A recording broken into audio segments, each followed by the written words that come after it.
Hello, this is international football commentator Derek Ray of the EAFC video game and the Bundesliga. You're listening to the SFF Podcast World Cup Special, the home of World Cup 26 banter.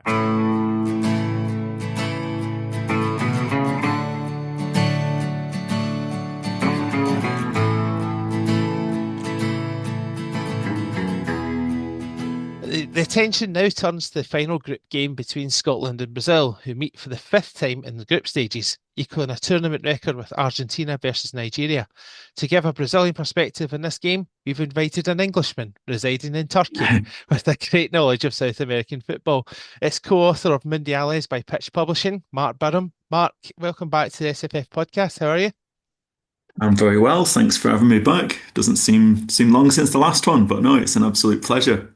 Yeah, I can only imagine what the mood in your current homeland is like just now, because obviously as we speak, Turkey are out after 2 games despite having, 60 odd shots? Yeah. A bit grim. And I don't think many people expected it here. I think, there was a lot, even in the UK, a lot of people touting them as dark horses. And I guess just the fact they've managed 60 shots. The 2 teams they played kind of semi-parked the bus at least, which kind of shows some respect for them. And then they just haven't been able to put the ball in the net. I kind of feel like if they had 600 shots, they still wouldn't get the ball in the net. It's just kind of, it's been grim to watch. Yeah, you just don't know what you're getting with Turkey. 1 minute they can be outstanding, the next minute they can be absolutely hopeless. And it's unfortunate from in that regard. Before we go into the Scotland-Brazil game, let's get a book update. Mundiales, I've obviously read it. You were on before with Tim, your co-author. Absolutely loved it. I know Charlie loved it. How well is it doing from your point of view? I think it's going pretty well. We're getting lots of nice feedback. We don't have access to kind of sales figures because it's early doors, but no, it seems to have been well received. And I think it's quite a unique book. I think obviously being a World Cup year, there's a few different books gone out on kind of global histories of the World Cup. And in the English language, I think it's probably the first one really that kind of really homes in on South America. And as we said in the previous podcast on kind of what a South American story the World Cup is really. I honestly wonder if there would have been a World Cup before the Second World War if it had been left to Europe, because obviously, the Euros only came, in the post-war period. So it's kind of quite a South American story, and I just felt really fortunate, really, to have Tim. I had the idea to tell the World Cup from a South American perspective, which I thought was kind of quite a unique idea. And then when I got Tim on board, I thought this is going to be like 10 times better now. I think in the English language, I couldn't. But I don't think I'm going too over the top. I couldn't think of a better person to write it in the English language, really, on South American football. So I was very privileged. He'd probably be blushing if he was listening to this, but I was very lucky to have Tim, and it's come out really well. Yeah, he's just an absolute fountain of knowledge, and you definitely landed gold by getting him on there. Absolutely, it's a privilege to speak to him in the podcast as well. So it was, but obviously yourself as well. It was a good night, that one. I enjoyed that. It was. I enjoyed it, John. Good. Right, in terms of Brazil so far, so they opened up with a draw against Morocco. They got a bit of a mixed perception back in the UK. What was the perception from what you saw of this result? I guess, from a Brazilian perspective, a lot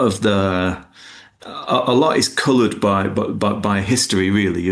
Obviously the team who's most won the World Cup, 5 World Cups, and the only opponents that they tend to respect properly are those who've also got a lot of football history. So I don't know, for example, Uruguay, who've won the World Cup 2 times, or 4 if you count the Olympics that precede the World Cup, as you will have read. So they'll kind of respect the historical opponents.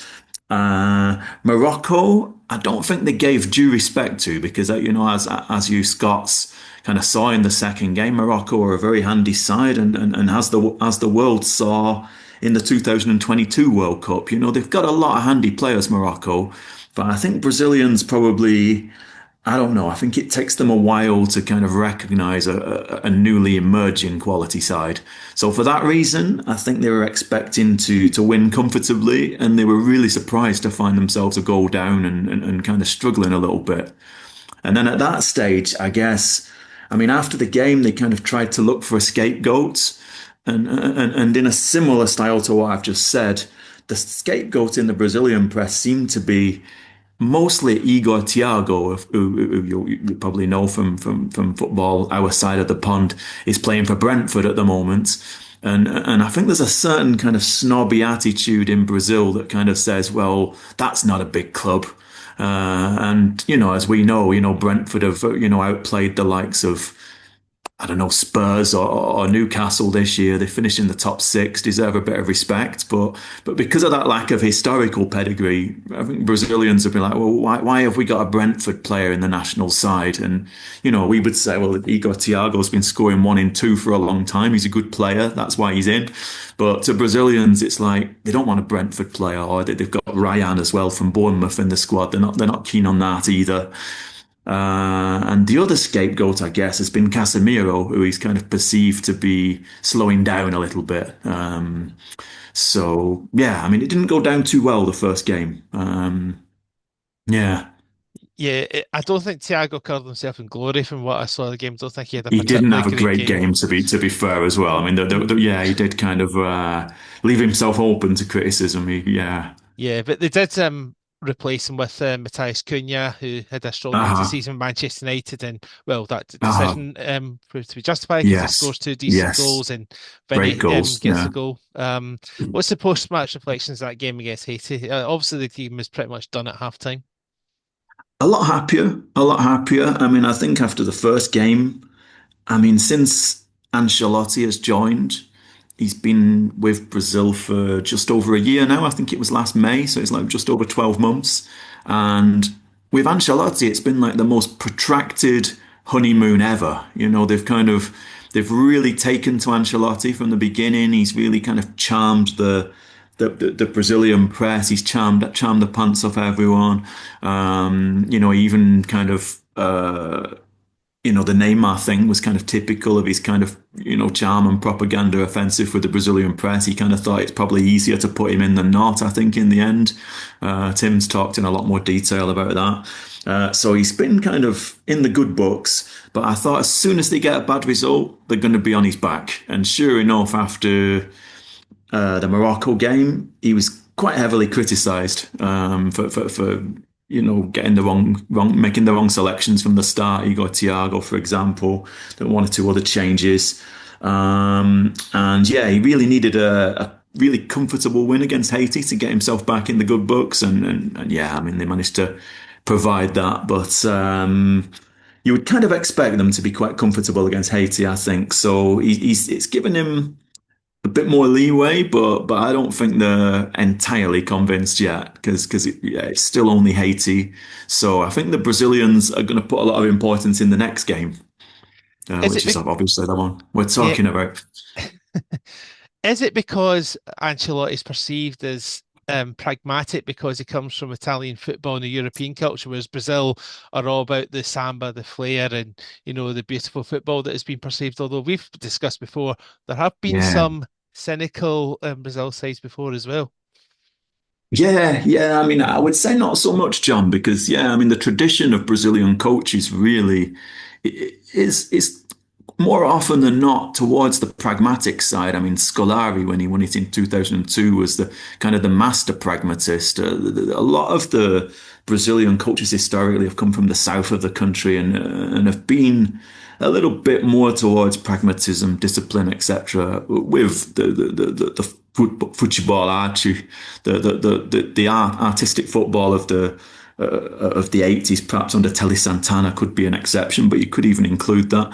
But I think Brazilians are very open to a kind of a pragmatic, disciplined coach, as long as he can win. So I don't think they're kind of stylistically that worried as long as the team is operating efficiently and getting the right results.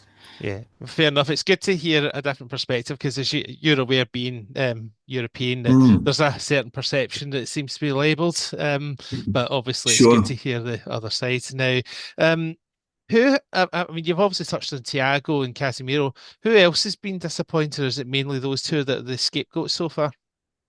I think probably more than individuals. I think the issue in the Morocco game particularly was maybe a little bit more structural. I think the midfield. Attack the balance of attacking and defensive midfield. I mean, they've gone with Paquetá, who you might remember from his West Ham days, Bruno Guimaraes, who obviously from Newcastle, and Casemiro, who we know well from Manchester United. And it's kind of getting the balance right in midfield, really. I mean, Casemiro is excellent at what he does, but maybe slowing down a little bit, as a kind of a defensive midfielder, and he can play a bit as well. I mean, I wouldn't want to, kind of label him. A water carrier, as Cantona once called Didier Deschamps. He can sure play a bit, but Casemiro's a more defensive midfielder. Guimaraes maybe something between the two, kind of a bit more deep lying, but a bit more of a playmaker. And then Paquetá, maybe a little bit lightweight, but better going forward. So I don't know. I don't know if he's quite got the balance in midfield right. I don't know if there's quite enough steel in there, and I think that might be something Scotland can look at exposing. Which foresees one of the next questions, I guess. Yeah, let's certainly hope so. From our point of view, but, yeah, in terms of water carriers, so to speak, I think every Mm, team kind of needs that. I mean, if you think of some of the great Brazil teams, I mean, yes. Dunga, Yeah. Gilberto are just Yes. two that I rhyme off. But Yes. in terms Yeah. of Scotland, we've obviously had a win, a win, no defeat. What have you made of the performances and results from a neutral viewpoint, so to speak? The Scots. Well, I don't know if an Englishman can ever be neutral about Scotland entirely, John, but I'll do my level best. I mean, I thought you were good in the first game. I mean, I noticed there was quite a lot of criticism over the Haiti game in some quarters. I think your boy in midfield there. Lewis Ferguson seemed a bit surprised by it, and I can kind of understand it because I mean you got the job done, and I thought you were fairly effective in most areas. And I think I'm just trying to. I think it's the third time historically that you've kicked off with a win. I mean the previous two times. One of them was a time that you were in the group with Brazil. It was let me think. 74 and 82, both 74, correct. times. 74, correct. Exactly. Yeah. And I mean, that year you kicked off against Zaire, didn't you? You won against Zaire 2-0. And that was the famous Zaire team that had the player who came out of the wall to kick the ball, that free kick. That's quite a Yes. famous incident, isn't it? And yeah, quite a dark incident actually, because actually he was Mm. doing that trying to get sent off because the country was under quite a brutal dictatorship and it was kind of a protest. But anyway, it's another story. But anyway, no, I thought you started well. I thought you got the points on the board while other teams have struggled. I mean, Spain failed to do it. Portugal failed to do it. Ecuador couldn't beat Curacao yesterday. You would have put your money on Ecuador to win that one, especially, qualifying above Brazil. So, a lot of more, kind of seasoned veteran teams, but Spain, Portugal couldn't win. You got the win. So I thought it was a great start. And then Morocco, I mean, we've talked to them about them a little bit already. They gave Brazil huge problems. The, semi-finalists last tournament. They're a team who deserve huge respect. And you ran them close and had good spells in the game, I think, really. I mean,